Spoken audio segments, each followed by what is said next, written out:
This is the Sideline Slice, presented by Valentino's Pizza, the official pizza of the Huskers.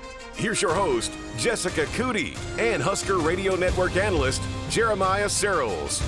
We are back with the Sideline Slice with Jeremiah Sirles. I'm Jessica Coody, and lots to get into. We took a week off because there was lots of news unfolding, and so wanted to give some time to let it all kind of unfold a little bit before we dive into all of it here on the podcast. But Sirles, we're back.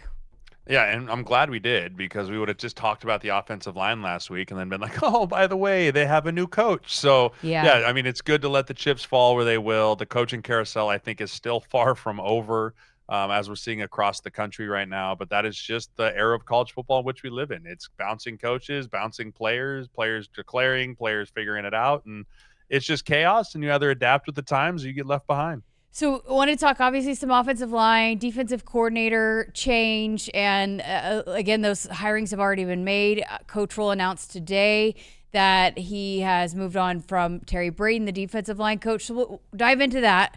But I did want to start because I have referenced you and the conversation we had 4 years ago so many times over the last, well, I guess 4 years. But going back to the first signing day we did together, my first year here, and there was not an offensive lineman in the class. And that was before Donovan Raiola got here. But this year they signed 10 guys. They were very selective on the group that they got, and they got 3 offensive linemen, I think probably 2 truer tackles than what they've gotten recently. And I know that was music to your ears because you and I have talked about this repeatedly, how you have to continue to grow that and develop from within. You cannot rely on the transfer portal alone.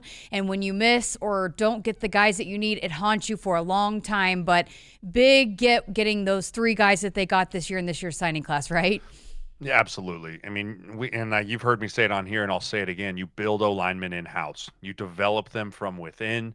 You take them as pieces of clay when they walk in, and you hand them to Corey Campbell and say, grow, right? And you just give it to them, and you roll with it, and you build them up bigger, faster, stronger, and then you take them from the technique-driven standpoint, and then they stay within the same technique for now hopefully multiple years under the new O-line coach, and say, okay, you now mold him from a technique standpoint of what you want, and you work with Corey Campbell and get bigger and be 320 pounds of just a twisted steel killing machine, and we'll roll you out there, and here we go. I love that we put an emphasis on that. I think it's a really important piece of what we want to do. It's been a really important piece of Nebraska's history and how they've had success. So yes, music to my ears to have 3 big O-line commits on National Signing Day. And it's been a lot of guards, but it seems like a couple of guys that could actually maybe true tackles in terms of what their builds are. But you like the guy out of Arizona. You're a big fan of Rex Waterman. I do like Rex Waterman a lot. I think he's a really good athlete. And that's when you kind of look at for players coming in at the high school level of, hey, yes, do you have the frame, right? Do you have the frame to pack on for you to be 310, 315? Like, that's priority number 1. If you don't, you're like, oh, I don't know. And then from there you go, how does he move, right? How does he move? Can he move super well at this weight so that if he does get up to 310, 315, does those athletic traits transfer over? Or is it, hey, he's already kind of a limited athlete at 275, 285 in high school. I'm not sure what he's going to look like when he gets above 300 pounds. And that's the hard evaluation when you look at players at the high school level. And so I think, looking at Rex Waterman, you see his film, you see the way he moves, he glides across the grass, he throws his hands well, and you're going, okay, he's got the athletic profile. Now let's see what he can look like when you throw him out on the field and give him a year to develop and just start eating people. I think you're really going to like the tight end, Luke Sorensen, as well. He started out as an offensive lineman, and I've told this story a few times, but his high school coach had talked about how a lot of times when you get tight ends, they're usually like wide receivers that grew or maybe more natural pass catchers, and they have to learn how to block, but it was the opposite with Luke. He knew how to block. It was natural to him to block, and he had to learn how to catch the football. And I ran into Marcus Satterfield earlier today, and he said, I said, man, he might be my favorite in this class. And he's up in the UCLA in the stands, shirtless, waving his shirt around. And he said, he's a meathead in the best possible way. Like, he wants to get in the weight room and grind, and he wants to work hard, and he doesn't care about getting the glory. I mean, this is just I feel like going to be a big locker room guy and kind of fit that tight end that you love a lot. Yeah, you cannot put a price on a blocking tight end. You just can't, right? And if you could take every position and start them at O-line and let them be molded and grown in an O-line room and then be able We to also like, have a wide hey, receiver that started out as an offensive lineman fly too. free DB, fly free wide receiver. Like they're gonna just be like, "Heck yeah, man, the teammates, locker room guys." But you don't have that luxury because we're usually the most least athletic people on the field. But when you have the guy that's the mentality that he brings to the position is that O line, we're like mushrooms, put us in the dark and feed us crap and watch us grow. Like that's the kind of piece you want. And then you put that in a tight end's body that's going to be able to run out of 11 personnel or be that big body in 12 personnel, but also have the ball skills to be able to stretch a defense, put pressure on the safeties, box the guys out, and go up and high point the football. Those are the type of dudes that are hard to find. And if you can find one of those guys, you latch on to them and you help them because those dudes can be so, so hard to defend against the older they get. Okay, last thing I have on just like the signing day part of it, we had a chance to chat with the general manager, Pat Stewart, live on the signing day show. And you've had some interactions with him and again, across all of college football, you've got a good pulse on this. And I walked away really impressed with just his overall perspective, how he's handling it. It's kind of one of those, it's a new position. You're not really sure exactly what's all going into it, but I was really fascinated by his take on things, and it seems like you've been pretty impressed as well with just and it's super beneficial, right, to have somebody that's from the NFL come in and manage a roster like Nebraska. Yeah, I mean, anytime you can bring someone in, especially from the Patriots organization, that's been one of the top tier organizations in the NFL for a long time, and then say, come in and hey, help me build my front office, which is what's being built across all of college football now at every Power Four university. You got to have a strong leader in that role, and I think with Coach Rule on the coaching side, and then you have Pat Stewart on the building the cap and GMing and structuring contracts proper ways. That's really important in today's era of college football. And I can tell you, in working with schools across the country, it's always more beneficial. And I've always been able to have the better conversations with the people that come from the NFL because there's a certain language that is spoken in the NFL from agent to GM, agent to pro personnel director to cap director to director of player personnel to scout. Like there's just lingo that is discussed. And when you can have that conversation about a college football player, there's a level of respect and there's a level of mutual understanding there versus I can't tell you how many people I've talked to. They're like, oh, it's so nice talking to an actual agent and not some dude's pastor that's representing him. Right. And so it's the similar end on mine. It's super nice to talk to someone that understands how to structure a cap and understands the creativity that can go into these contracts to make sure that there's a mutually beneficial way for everyone to go about it. And I think Pat Stewart's done a phenomenal job with that, and he's going to continue to do a great job with that. And he's a huge asset of how we want to structure and build things here and be on the forefront, like Coach Rule talked about, of pushing the envelope of how do we build the best team while staying within the rules and the regulations that we need to fall under, and having make sure that everyone feels cared for and not feel slighted, but also understanding that it's a business now. And there's a lot of hats that he's going to have to wear besides just GM. And I think that he's very well suited. I actually met him for the first time at the NFL Combine last year through a mutual friend, got to know him really well over at the pool at Firethorn. I've watched him go to his kids at the flag football game. So I've got to meet and interact with Pat on a lot of different capacities. And I think he's doing a great job for Nebraska so far. Great stuff. All right. Well, I got a lot of people want to know your thoughts on the news with Donovan Raiola and Coach Rule deciding to move on and informing Coach Raiola that he would not be retained. In fact, that news came out on Saturday and already have his replacement. But before we talk about Jeep Wade, I think Coach Rule was very complimentary today. As the first time he had met with the media of Donovan Raiola. And again, going back to when we started this conversation, what he had to take over in the offensive line room, pretty depleted, didn't have the numbers. And a lot of those guys, when Coach Rule was hired, they went in and said, we want him to stay. And so Coach Rule honored that. And the offensive line got better and improved throughout this year. But as Coach Rule said, hey, he's a great football coach, but in terms of what we want to do and how we want to elevate, it just was a time to make that move. But it was very complimentary of the job that Coach Raiola did. But I guess your initial thoughts just on the parting of ways with Donovan Raiola.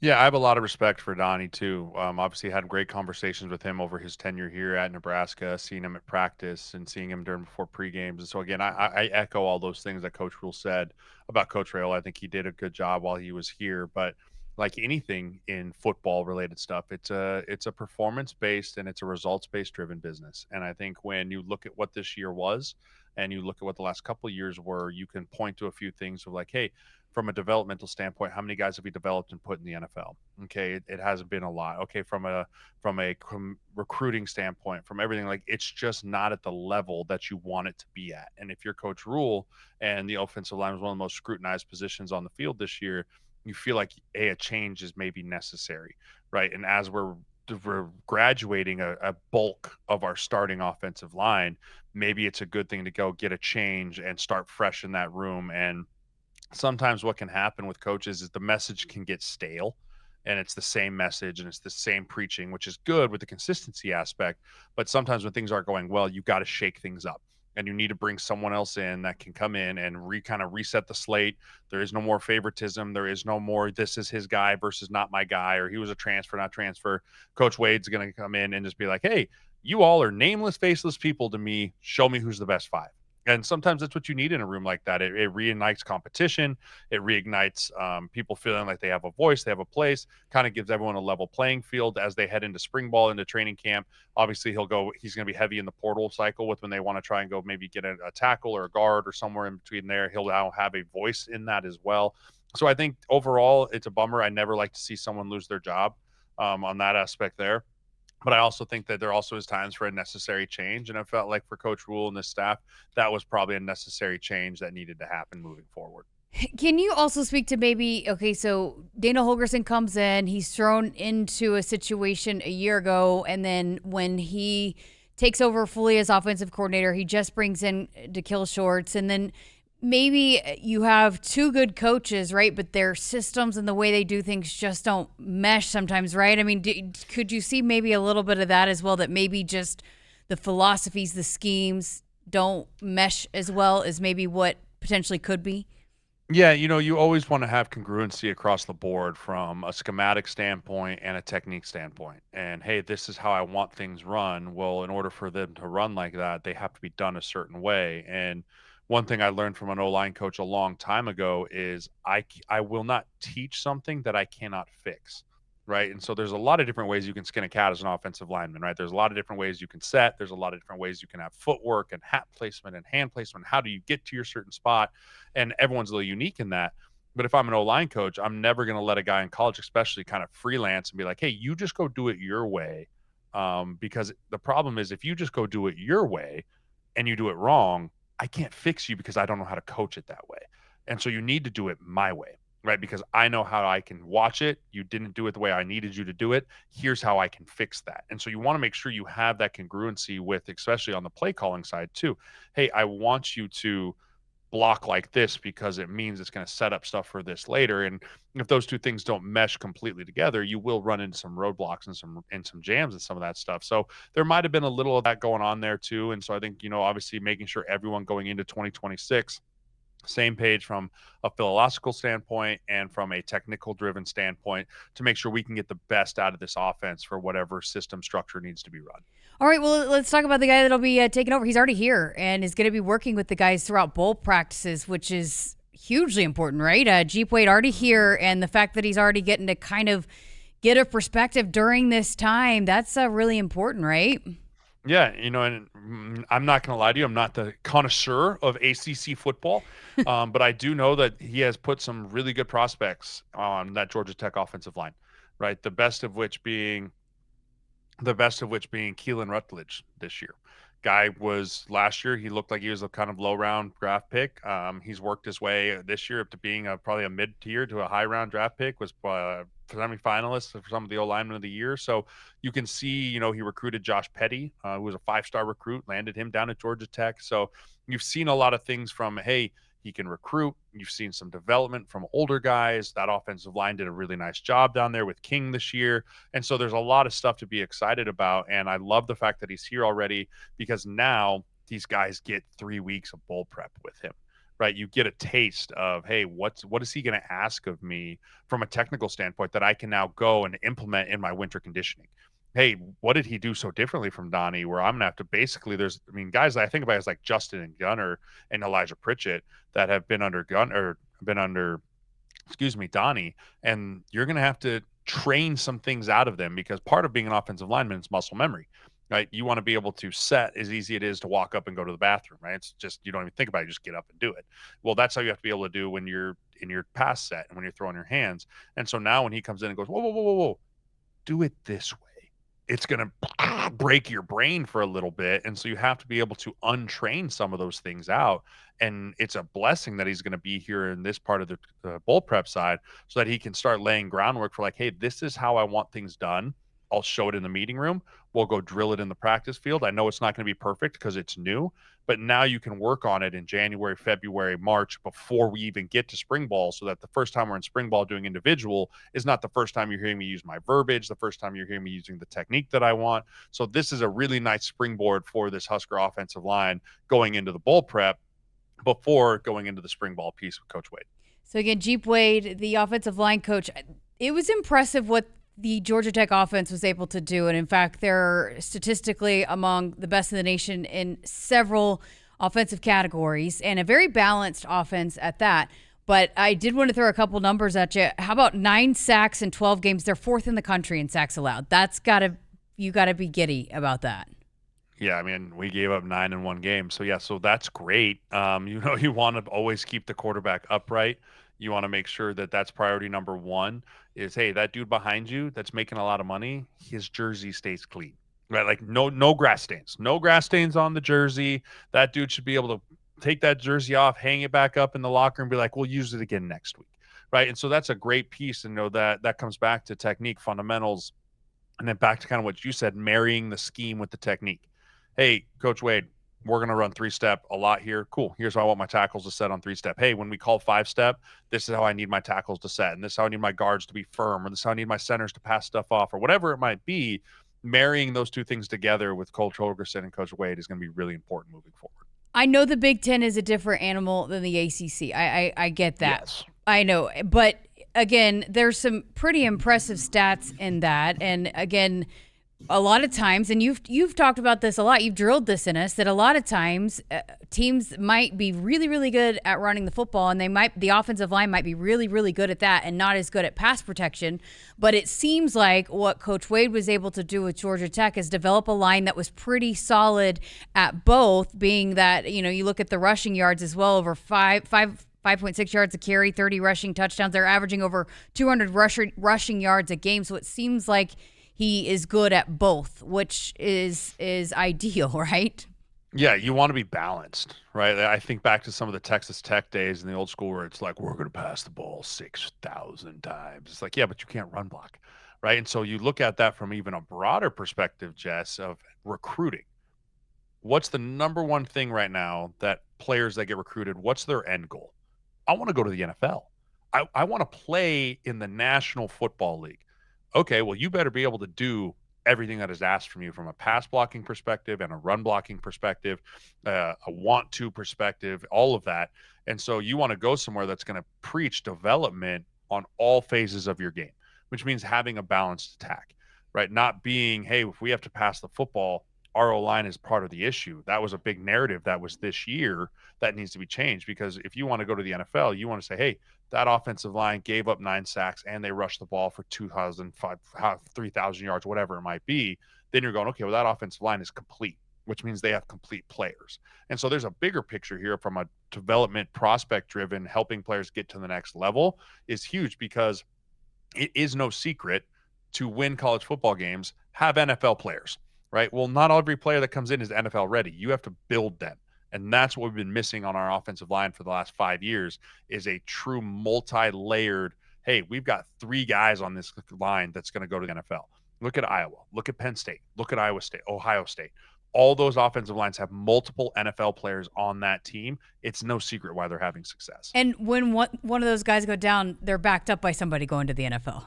Correct. They're backed up by someone that you weren't sure maybe he was, and then he comes in, you're like, yes, he also is an NFL player. What a wonderful problem to have. Valentino's, a slice of home you just can't get anywhere else. What started with a treasured family recipe has become a Nebraska tradition for over 68 years. Proud to be the official pizza of the Huskers.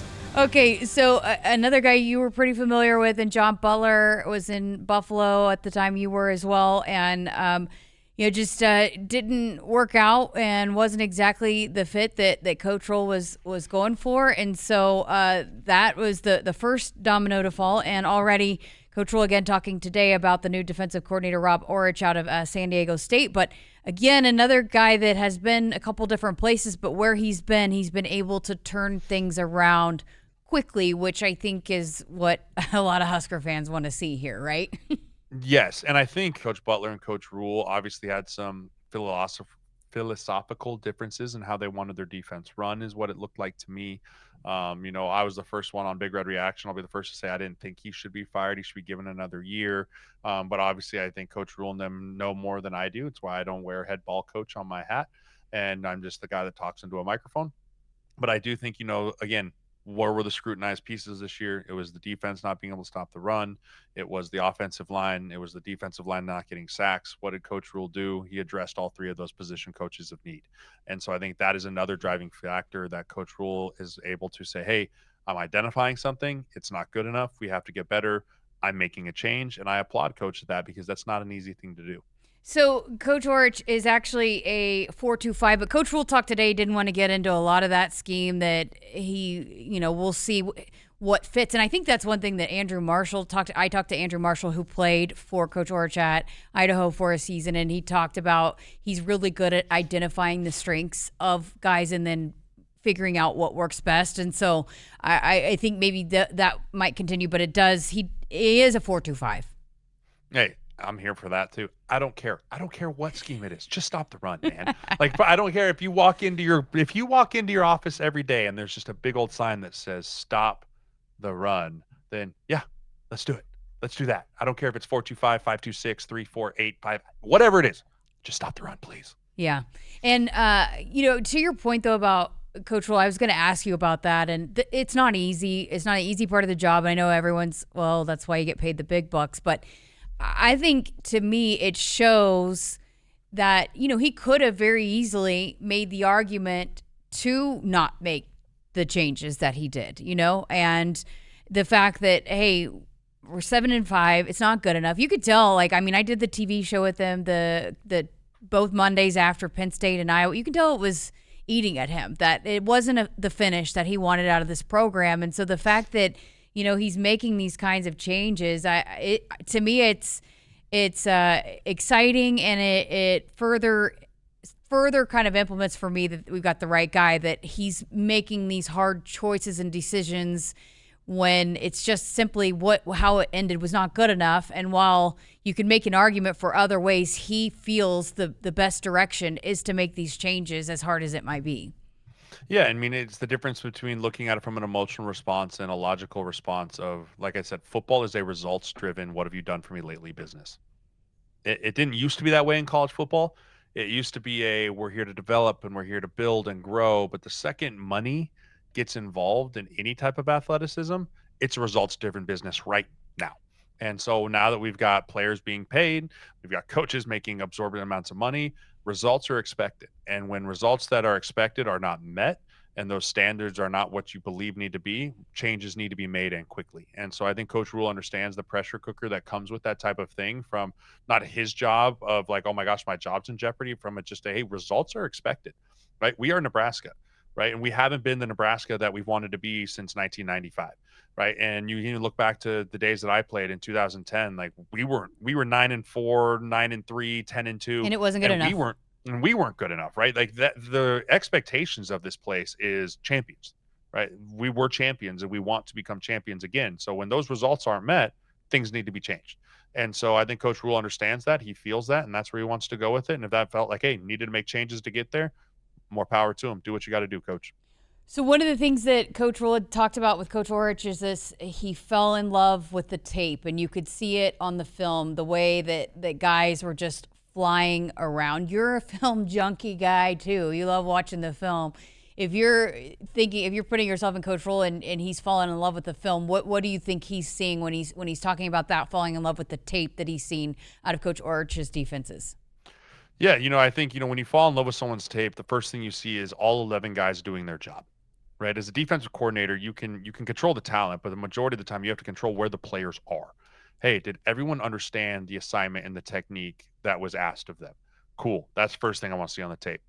Second is the execution and the drive. Hey, does everyone on the tape have the same mentality? Is it attack, right? Is it downhill, or are they understanding when to attack, when not to attack? Like when you look at it from a on the tape perspective of what to love, you want to see schematically everything pairing up and then players being put in positions to make the plays, right? You want to make sure, hey, not just make the player has to go make the play, but are we putting them in the right position to go make the play? That's what you want to see when you fall in love with the tape. Hey, I noticed the Swifty flag is gone. Oh, crap. I had a client meeting before this, so I took it down. Oh, whoops. It's still here. But actually, my barber's probably going to have someone tell him that I didn't have it down, so I'm going to get in trouble. Sorry, Zach. Oh, well, okay, just I guess to wrap things up, and we'll chat again because there's going to be, I think, a lot to unfold. We're going to have to talk about the defensive line coach, which is also really, really important. I mean, if anybody has watched this podcast even once over the last 4 years, even for maybe 3 minutes, you know the emphasis that this podcast puts on the line. So obviously another big hire coming up. Sounds like there might be another big piece to the offensive staff. And then, hey, January, that transfer portal opens up. We'll see what some of these players decide to do. Obviously, I know there's conversations with quarterbacks and all of that. But lots to still unfold that we'll continue to check back in. But I guess the last thing we have to talk about, Emmett Johnson to the NFL. And sad, but knew it was coming. But what a season he had. And he's ready, right? Yeah, you have to go after a year like this because you'd be crazy to think you'd be able to replicate everything you did this year. You could go have another great year next year, but I highly doubt you're going to be able to replicate. And so when you look at it from a body of work standpoint, you go, okay, what more can I accomplish in college by coming back for one more year? If the answer is probably can even do the same level of which I did this year, you got to go, right? You got to go. You got to go. You got to make your run for it. And I think he's done a great job this year of building his resume. And there's going to be a lot of NFL teams that are going to be happy to have him. Nebraska and Utah in Vegas. It's going to be interesting because there's going to be a lot of pieces missing, including their running back. And so an opportunity to see some of those young guns step up in this kind of stage. Yeah, it's going to be really interesting because Utah is a force. I don't know how much Utah you've watched, but they love to run the football. They've got a very good offensive line. I don't know if any of them will declare beforehand, but they've got 3 NFL players up front for them as well. They got a running quarterback, and they got a very unique rushing attack in the way they get after people. So I'm excited to see this matchup. I'm excited to see some of these young guys come up and take the bull by the horns and say, hey, I'm excited for 2026. All right, no picks this week, but we've booted Kyle back down to the back. Heck yeah, we have. Sit your butt down, Kyle, down there in the swamp.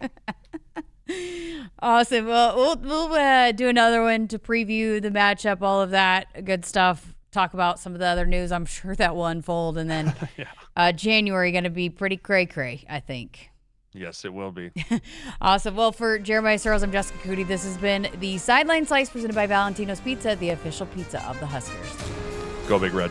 Valentino's treasured Italian family recipes have been passed down for generations and still locally owned and operated.